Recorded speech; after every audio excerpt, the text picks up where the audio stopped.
फिर एक और वाकया सांगड़ में रिपोर्ट हुआ है कि एक वहाँ का जो लोकल जिम्मेदार था उसके ज़रई खेत के अंदर एक ऊँट घुस गया। जिम्मेदार साहब को गुस्सा आ गया, उन्होंने पहले बंदों को कहा जी ऊँट को पकड़ो, ऊँट को पकड़ा, फिर उस पर तशद्दुद किया, फिर तसल्ली नहीं हुई, फिर उसकी टांग काट दी। जो ऊँट का मालिक था वो पुलिस वालों के पास गया, वहाँ पे पर्चा दर्ज हो गया। वो वीडियो फुटेज आपके मेन स्ट्रीम मीडिया पे चल रही है जिसमें ऊँट दर्द से बिलबिला रहा है, वो बेजुबान जानवर दर्द से बिलबिला रहा है। Can you imagine the mindset of a human being जिसने जानवर से इस तरह से बदला लिया है? Can you imagine? और ये फिर खुद को इंसान कहते हैं। यहाँ पर वर्जीनिया में मेरे जानने वाले हैं इमरान साहब। कुछ दिन पहले खाने पर हम इकट्ठे थे तो गुफ्तगू हो रही थी, तो उन्होंने मुझे कहा कि कुछ दिन पहले मैं अपने घर में दफ्तर में बैठा काम कर रहा था तो खिड़की से मैंने देखा कि परिंदे कुछ घास और तीले लाके हमारे डेक पे जो एक वुडन स्ट्रक्चर होता है घर के बाहर ओपन एयर में बैठने के लिए, वहाँ पर एक जगह पर रख रहे हैं।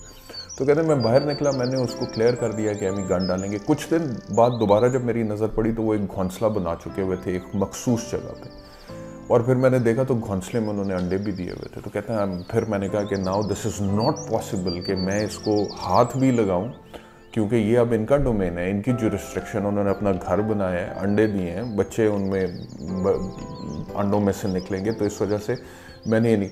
बल्कि उन्होंने क्या किया, बड़ा इंटरेस्टिंग, मतलब कि मैं बहुत हैरान हुआ कि कितनी क्रिएटिव सोच यहाँ पे, यानी कि इंसान जब इंसानों की तरह सोचे तो क्या करे। उन्होंने स्पेशल यहाँ पर एक कैमरा लेकर आए और उन्होंने वो कैमरा नस्ब कर दिया उस घोंसले के ऊपर देखने के लिए, उस नेस्ट के ऊपर, कि ये बच्चे जब निकलेंगे तो ये कैसे परिंदे अपने बच्चों की परवरिश करते हैं और कैसे ले।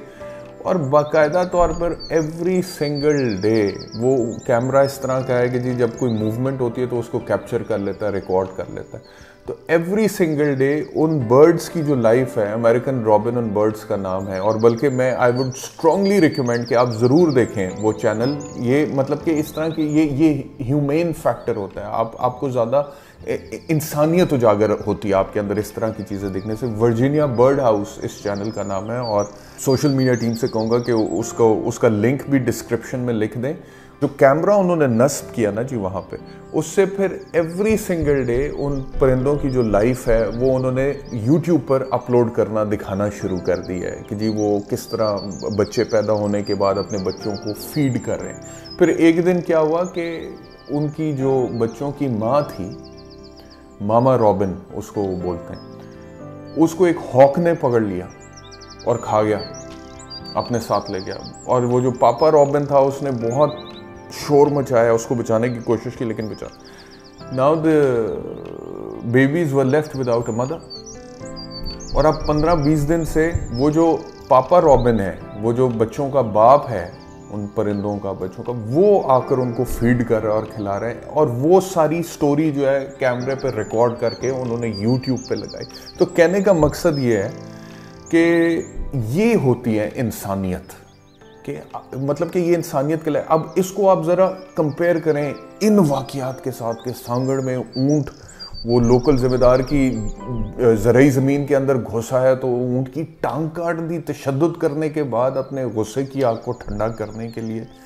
और फिर ये मतलब कि इस वक्त जो सिचुएशन ओवरऑल है, अगर आप ये समझते हैं कि जो ओवरऑल माहौल होता है पॉलिटिकली, गवर्नेंस का, एडमिनिस्ट्रेशन का, उसका असर सोसाइटी पे नहीं पड़ता तो ये गलत है, सोसाइटी पे पड़ता है। फिर इस तरह के वाकयात होते हैं, जैसे डीएसपी के बेटे ने रॉबरी की है, जैसे एलीट वाले ने वकीलों को कत्ल किया है, जैसे सांगड़ में जिम्मेदार ने ऊँट की टांग काट दी है, फिर इस तरह के वाकयात।